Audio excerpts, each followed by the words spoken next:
On January 13th, 2026, the University Grants Commission UGC notified new regulations that would completely change how Indian universities handle caste discrimination. Just 16 days later, on January 29th, the Honorable Supreme Court of India has stayed these very regulations, calling them vague and capable of misuse.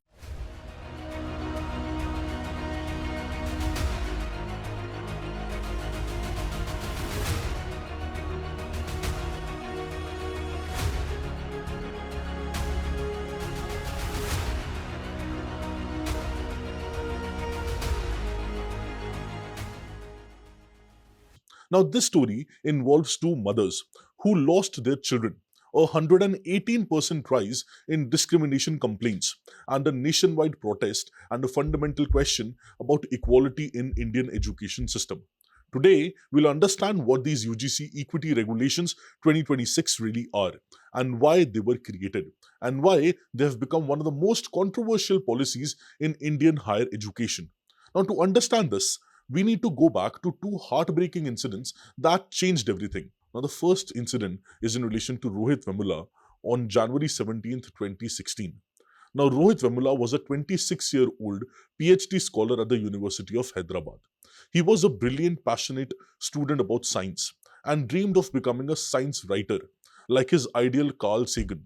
In July 2015, Rohit and four other students from the Ambedkar Students Association were involved in a campus political clash with ABVP.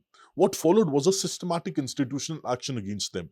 They were suspended from the university in September 2015, but the punishment didn't stop there. They were barred from living in their hostel rooms, entering the administration buildings, using common areas, and participating in student elections also. The university also stopped Rohit's monthly fellowship of rupees 25,000 rupees, money he used to send 20,000 rupees home to his mother every month. These five students set up a protest camp outside the university shopping center. They called it Veliwada, the Dalit ghetto. On January 17th, 2016, Rohit hanged himself in his friend's hostel room. He left behind a powerful suicide note with these haunting words. The value of a man was reduced to his immediate identity and nearest possibility, to a vote, to a number, to a thing. His death sparked nationwide protests and brought the issue of caste discrimination in universities to the forefront of national conversation. This is the first incident. The second heartbreaking incident is of Payal Tadvi of May 22nd, 2019. 3 years later, another tragedy struck. Dr. Payal Tadvi was a 26-year-old resident doctor pursuing her post-graduation in gynecology at BYL Nair Hospital in Mumbai. Now, she belonged to the Tadvi Bhil community, a scheduled tribe. Now, she was the first woman from her community to pursue post-graduation in medicine. From December 2018 onwards, Payal faced a relentless harassment from three senior doctors. According to the witness statements, they used casteist slur against her, they questioned her NEET scores and admission through reservation. They prevented her from entering the operation theatre. They denied her opportunities to perform caesarean procedures. They made her do menial work while first-year students assisted in surgeries. Her family complained to the department head multiple times, but no action was taken. And on May 22nd, 2019, at around 4 p.m., Payal called her mother crying, saying that she couldn't bear the torture anymore, and by 7:30 p.m. she was found hanging in her hostel room. A suicide note was found on her phone. Police suspected the three seniors destroyed the physical copy, and this is the heartbreaking second incident. Now, Radhika Vemula and Abeda Salim Tadvi, two mothers who have lost their children, came together, and in 2019 they filed a public interest litigation, a PIL in Supreme Court demanding strong mechanisms to prevent caste discrimination on campuses. The PIL became the foundation for the UGC Equity Regulations of 2026. Now, these weren't isolated incidents. The UGC submitted data to the Supreme Court and Parliamentary Committee that revealed a very shocking reality, that caste discrimination complaints jumped by 118.4% between 2019-20 and 2023-2024. In 29-20, there were around 173 complaints. The next year, there were around 182 complaints. The next year, 186 complaints, then 241 complaints, and then in the year 2023-2024, around 378 complaints. And in total, around 1160 complaints were received from equal opportunity cells and SC/ST cells across 704 universities and 1553 colleges. Now, while 152 complaints were marked as resolved, a 90.68% disposal rate, the number of pending cases rose from just 18 to 108 in 2023-2024. And reports have also emerged suggesting that between these years, 2019 to 23, there were cases of student suicides linked to alleged caste discrimination. At University of Hyderabad alone, around 12 Dalit students have died by suicide since 1970s, and 9 of them in the last 10 years. And this data makes one thing very, very clear. Caste discrimination in Indian universities wasn't decreasing. It was getting worse. And which is why, on January 2025, the Honorable Supreme Court of India directed the UGC to create a strong and a robust mechanism to tackle this discrimination. Now, after several stakeholder consultations, UGC notified the final regulations on January 13th, 2026. Now, let us know about the key features of this regulation. First of all, the comprehensive definition.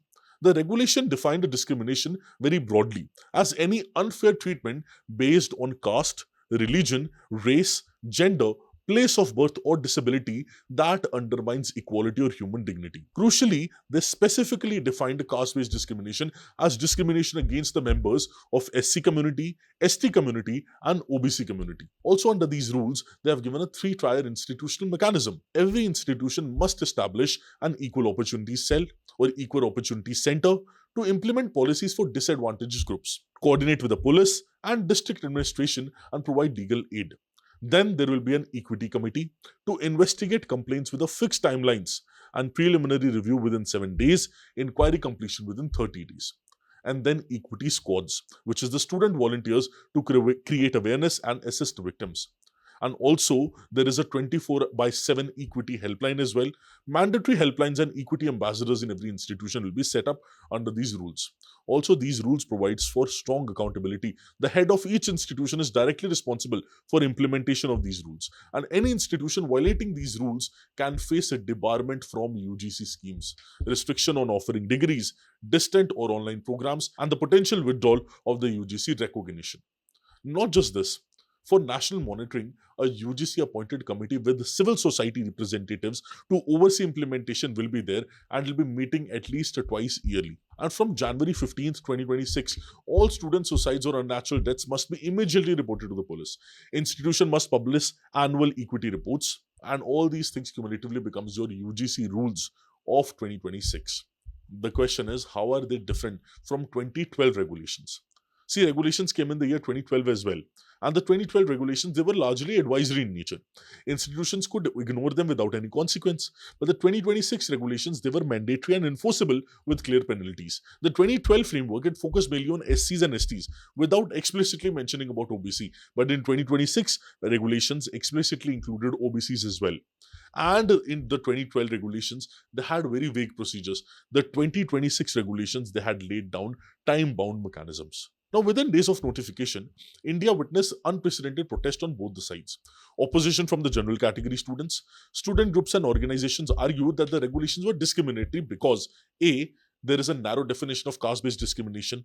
Regulation 3C defined caste-based discrimination as discrimination only against a member of SC, ST and OBC. Now, critics asked, what if a general category student faced caste-based discrimination? Who will investigate their complaint? They pointed to incidents like graffiti at JNU in December 22 that read, Brahmins leave the campus.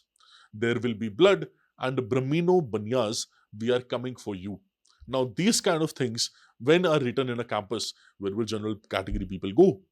That is one thing, the one apprehension. Second is lack of protection against false complaints. Now, the regulation has no mechanism to penalize false complaints. Critics fear that this would be misused to harass teachers and students. Now, which is why many people are critical for it. And also coming to the third reason, that is composition of equity committees. Committees must include representatives from OBC, SC, ST, person with disability, and a woman. But no mandatory representation for general category students is there, which is raising concerns about the bias investigations. And not just this, universities are worried about the administrative burden as well, about the financial and the logistical challenges of setting up these elaborate mechanisms. And which is why protests have erupted at major universities including JNU, University of Hyderabad, various other campuses, and Union Education Minister Dharmendra Pradhan has stated that the government should not allow misuse of these rules any which way. Now, there are people in support of the regulations as well. Marginalized community organizations, anti-caste activists, and student groups, they are strongly supporting these regulations and saying that they address real discrimination. They point out to 118% rise in the complaint as a proof that strong mechanisms are needed. Also, they're saying that accountability is coming after decades, and for the first time, institutions would face real consequences for ignoring discrimination complaints. And they are saying that general definition still lacks. Supporters argue that Regulation 3, subsection E, provides a broader definition of discrimination, covering everyone, including general category students. After years of fighting, the mothers of victims finally have saw a meaningful action. Senior advocate Indra Jay Singh, representing the petitioners, argued in court that these regulations were essential, that anyone from any category can file complaints. Now, Supreme Court has stayed these regulations on January of 29th, and Chief Justice Suryakant and Justice Jomala Bakchi has heard multiple petitions challenging the regulations, and the key questions raised by the court is: why is caste discrimination separately defined when the general definition of discrimination takes out all the forms?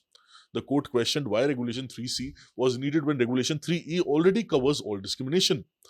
Second question is, are we going backwards from whatever we gained in terms of achieving a casteist society? Now, Chief Justice of India Suryakant expressed concerns that naming caste specifically might divide society rather than unite it. And then the third question is, why has ragging been left out? Justice Bakchi noted that the UGC already has anti-ragging regulations from 2009, questioning why equity regulations didn't cover ragging. The provisions are vague and capable of misuse. This is what the court found, that regulations 3C lacked clarity and could be misinterpreted, and which is why the Honorable Supreme Court of India, they have stayed the 2026 regulations and put them into abeyance. It has revived the 2012 regulations to remain in force until further orders, issued notices to the centre and the UGC, and scheduled the next hearing for March 19, 2026. Suggested forming an expert committee with eminent jurists to review the regulations. See, this controversy reveals a fundamental divide in our society of how we understand equality. See, there is perspective one, that is caste neutral approach. Those who are opposing these regulations, they argue for formal equality. Everyone should be treated exactly the same regardless of the background. And their logic is that if you create special categories and protection for some groups, you are creating reverse discrimination. True equality must mean being blind to the caste. They point out that many general category students come from economically disadvantaged background and face their own struggles, and by excluding them for specific protections, you will be creating a new marginalized group in the society. And they fear that in trying to fix historical injustice, we might create new injustices. That is perspective one. Perspective two is a structural inequality approach. Now, here the supporters are of the regulations, and they argue that formal equality ignores ground realities. They point to the critical question: why do we have Prevention of Atrocities Act, especially for SC/SC communities, when the regular law already punishes assault and murder?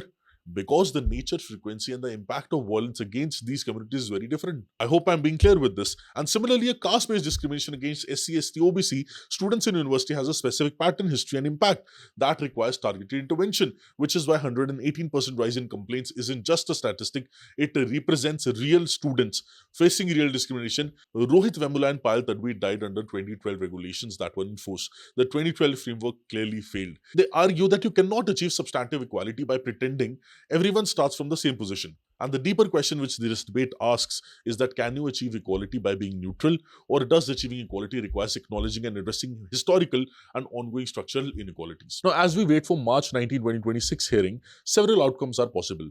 The first is court upholds the regulation. If the court finds them constitutionally valid, after review, 2026 regulations will be implemented.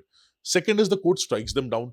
The regulations could be declared unconstitutional, forcing the UGC back onto the drawing board and start making new policies. Also, the court can suggest some modifications as well. Most likely, the court may direct specific changes to address concerns while maintaining the core principles, core protections, and the expert committee review. The court can already have and have already suggested an expert committee on this, and their recommendations could shape the final framework. See, the question is, what is at stake?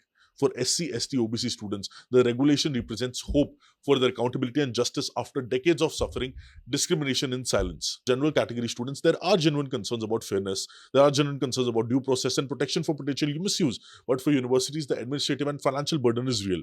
But so is the need for systematic change. See, for India, this is about the kind of higher education system we want. One that merely claims to be equal, or one that actively works to eliminate. See, the UGC Equity Regulation 2026 controversy is not just about administrative rules or committee structures. It is about two mothers who have lost their children and demanded change. It is about 1160 discrimination complaints filed in just 5 years. It is about whether we acknowledge that caste discrimination 2026 is still a lived reality for thousands of students or not, or whether we believed we have already achieved a casteless society. No, we haven't.